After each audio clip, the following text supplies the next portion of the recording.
నేస్తాలైన శ్రీరుద్ర వారి మట్టి గణేశ విగ్రహాలు ఇప్పుడు అన్ని రత్నదీప్ స్టోర్స్ లో లభ్యం. త్వరపడండి. నమస్తే, నేను Keshav. Welcome to Suman TV.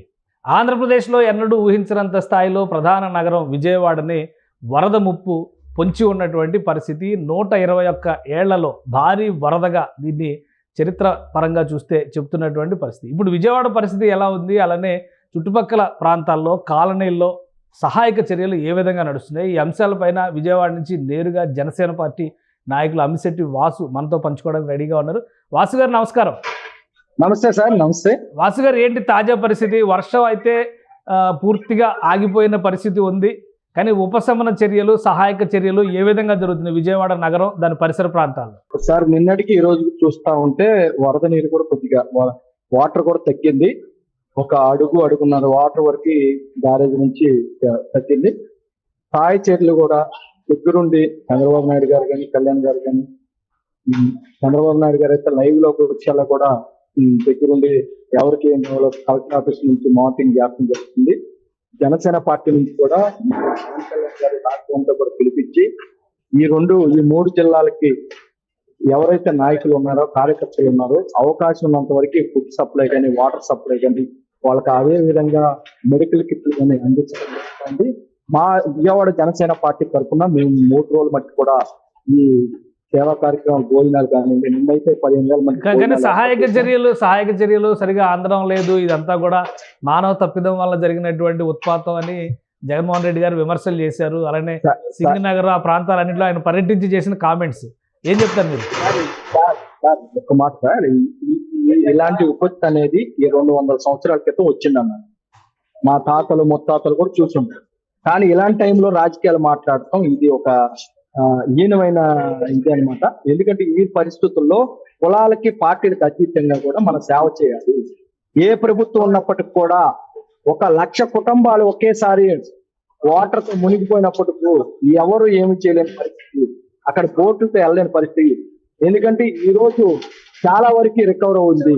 చాలా మంది ఫ్యామిలీస్ బయటకు వచ్చారు, చాలా సంతోషంగా వ్యక్తం పరిచారు. ఎందుకంటే ఇలాంటి విపత్తుల్లో కూడా ఇంత ముమ్మరంగా, మీకు తెలుసు గతంలో ఉప్పు తుఫాను వచ్చినప్పుడు వైజాగ్ లో చంద్రబాబు నాయుడు గారి ప్రభుత్వం, టీడీపీ ప్రభుత్వం హయాంలో అది ఎలా రికవరీ చేశారో మనం అందరికి కూడా తెలుసు. కాబట్టి విజయవాడలో కూడా 3 నియోజకవర్గాల్లో ఎప్పుడు కూడా వాటర్ రాలేదు. బొడమేరు కానీ వరద నీరు అంతా కూడా వచ్చి ఇదైపోవడం, కొన్ని వందల కుటుంబాలు, లక్షల కుటుంబాలు నీట మునిగిపోయి చాలా ఇబ్బందులు పడిన పరిస్థితి. ఇలాంటి టైంలో వైసీపీ నాయకులు సర్వీస్ చేయాల్సింది పోయి పార్టీలకు అతీతంగా వాళ్ళు రాజకీయాలను అడ్డం పెట్టుకుంటున్నారంటే మనం వాళ్ళ ఆలోచన విధానం ఎలా ఉందో మనం ఒక విషయం క్లారిటీ ఇవ్వండి. రాజకీయాలు అనే విషయాలు పక్కన పెట్టేస్తే రివర్ వాటర్ మేనేజ్మెంట్ లో కానీ, లేదా బుడమేరు కట్ట నియంత్రణ విషయంలో కానీ ప్రభుత్వ పరంగా నిర్వహణ వైఫల్యాలు ఏమైనా ఉన్నాయా అంటే ప్రజలకు కూడా క్లారిటీ రావాలి కదా సార్. నిండా 3 వారాలు కాలేదు అంటే 3 నెలలు కాలేదు సార్ మా ప్రభుత్వం వచ్చి. గత ప్రభుత్వం వైసీపీ వాళ్ళు ఏం చేశారు సార్? వాళ్ళు కోట్లు అవినీతి చేశారు, కానీ ఎక్కడ డెవలప్ చేశారు సార్? ఈ ఇరిగేషన్ డిపార్ట్మెంట్ లో ఏం చేశారు? కాలువలు కానీ, ఈ కాలువల్లో ఎక్కడెక్కడ దొంగ పేరుకుపోయి, ఆ కాడ పేరుకుపోయి, ఎన్ని ఊడిపోయి ఆ వాటర్ అంతా కూడా ఇప్పుడు వరదలు వచ్చినప్పుడు ఆ వాటర్ అంతా కూడా సప్లై లేక ఇదంతా కూడా ఫ్లడ్ రూపంలో ఇప్పుడు విజయవాడ చుట్టుపక్కల ప్రాంతాల్లో ఇట్లా నీట మునగటానికి కారణమే వైసీపీ ప్రభుత్వం సార్. ఎందుకంటే ఇరిగేషన్ డిపార్ట్మెంట్ లో కానీ, ఇరిగేషన్ ప్రాజెక్టులు కానీ ఏం కంప్లీట్ చేసింది? ఓన్లీ వాళ్ళు మాఫియా చేసుకొని 3 రాజధానులు చెప్పడానికే కానీ, ఇలాంటి టైంలో కూడా వాళ్ళు రాజకీయాలు చేస్తానన్నారంటే వాళ్ళ వ్యక్తిత్వం, వాళ్ళ మెంటాలిటీ ఏంటో ఈ రాష్ట్ర ప్రజలకు తెలిసే వాళ్ళు పంపించేశారు.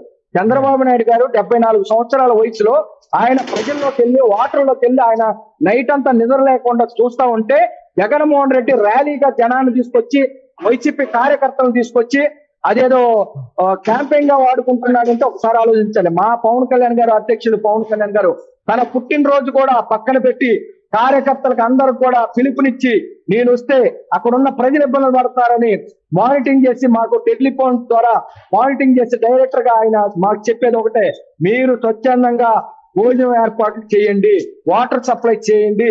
ప్రభుత్వం ఎంత చేసినప్పటికి కూడా స్వచ్ఛందంగా మన పార్టీ తరఫున కార్యకర్తలకు అందరూ కూడా, వేరే మహిళలకు పిలిపించారంటే ఆయన గొప్ప మనస్తత్వం అండి.